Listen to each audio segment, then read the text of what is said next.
Viral skin care products দিয়ে আজকে skin care করবো। সবার প্রথমে আমি মেকআপটা রিমুভ করবো আমার ফেভারিট ইন 104 এর সেন্টেলা এই ক্লিনজিং অয়েলটা। এই ক্লিনজিং অয়েলটা অয়েলি স্কিনেও খুব ভালো স্যুট করে। আমার ফাঙ্গাল অ্যাকনে আছে, আমি খুব বুঝে শুনে ক্লিনজিং অয়েল ইউজ করি। তো এটা ইউজ করার সময় আমার বেশ ভয় হয়েছিল, তবে না, এটা আমাকে বেশ ভালো স্যুট করছে। খুব ভালোভাবে স্কিনটাকে এটা ক্লিন করে, একদমই ভারী লাগে না, খুবই পাতলা।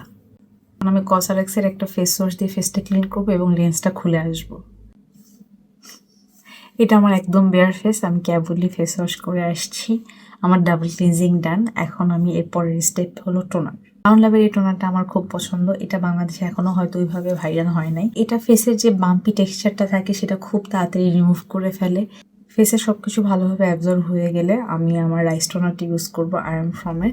টোনারের পরে আমি এসেন্স ইউজ করবো। এটা হলো বিউটি অফ জোসিয়ানের একটা এসেন্স।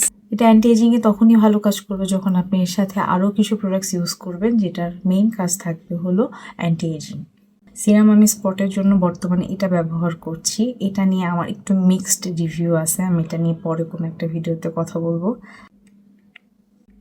একটু এক্সপেরিমেন্ট করছি। এক্সপেরিমেন্ট করার জন্য আমি পন্ডসের এই ময়শ্চারাইজারটা নিয়েছি, দেখতে যেটা আমার স্কিনে স্যুট করে কিনা।